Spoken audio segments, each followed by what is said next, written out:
बच्चों, आज हम पढ़ेंगे अध्याय 4 परिवहन संचार और विदेशी व्यापार। इसके कुछ महत्वपूर्ण प्रश्नों के उत्तर के बारे में जानेंगे।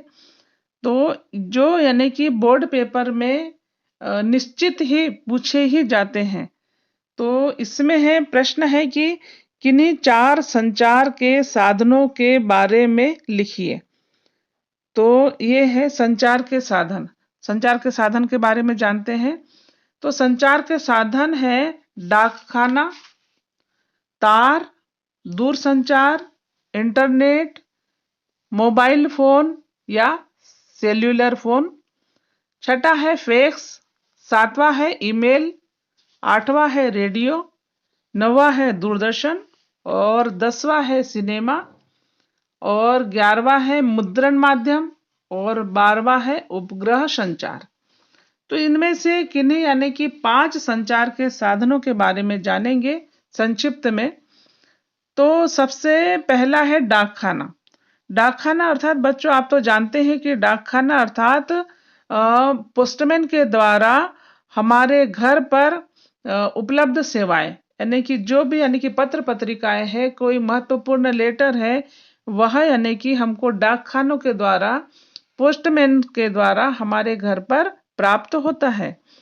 इसके बाद है कि तार। तार तो हमने पिछले वीडियो में हमने पढ़ा ही था कि तार किसे कहते हैं, लेकिन संक्षिप्त में फिर भी जानते हैं कि तार का आविष्कार जो है अमेरिकी थॉमस एल्वा एडिसन ने किया था और इससे संदेश शीघ्र भेजे जाते थे और इसके लिए खंभों का उपयोग करते थे, यानी कि जगह जगह पर खंभे होते थे और उस खंभों से तार को स्थायी रूप से बांधा जाता था और इन तारों द्वारा बिजली के माध्यम से यानी कि संदेश जो है वह एक स्थान से दूसरे स्थान पर भेजे जाते थे और इसमें कोडेंसी मशीन का उपयोग करते थे। और सभी देशों में तार भेजने के लिए मास्कोट जो एक सांकेतिक भाषा है उसका प्रयोग करते हैं। तो बच्चों ये तार के बारे में हुआ। अब है इंटरनेट। इसमें एक महत्वपूर्ण प्रश्न आता है कि इंटरनेशनल नेटवर्क का संक्षिप्त नाम क्या है। तो इसमें उत्तर है इंटरनेट। इंटरनेशनल नेटवर्क का संक्षिप्त नाम है इंटरनेट।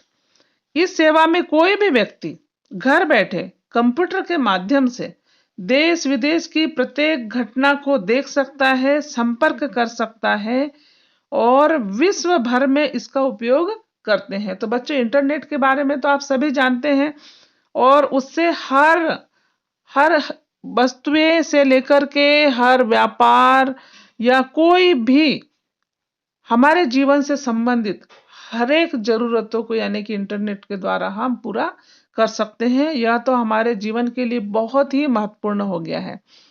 तो यह है इंटरनेट। और इसके बाद में है कि मोबाइल फोन या सेलुलर फोन।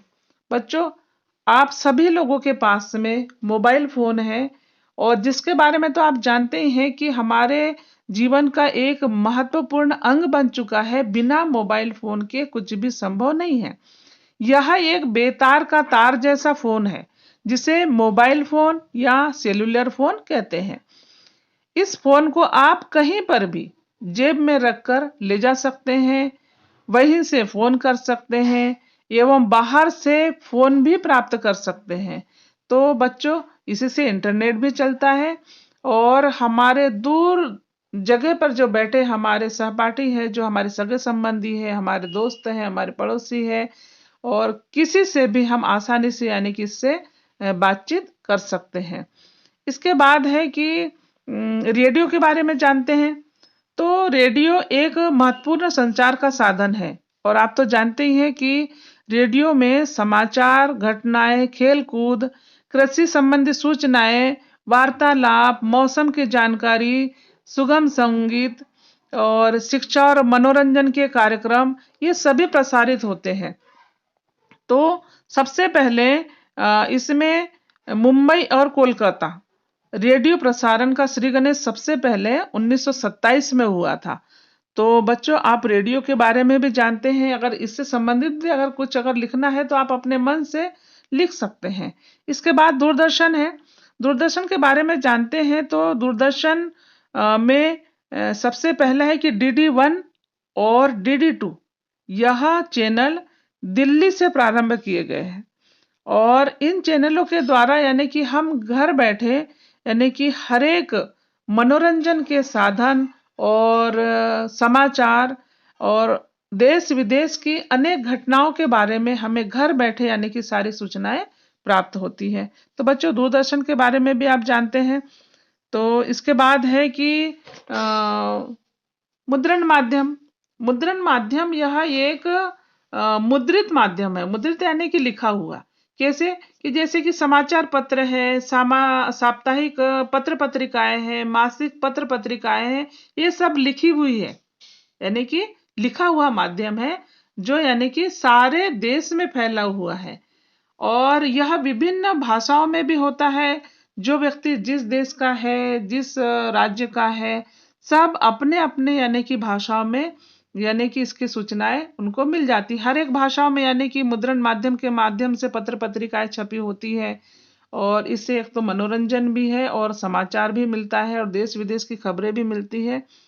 तो बच्चों ये हुए हमारे संचार के साधन।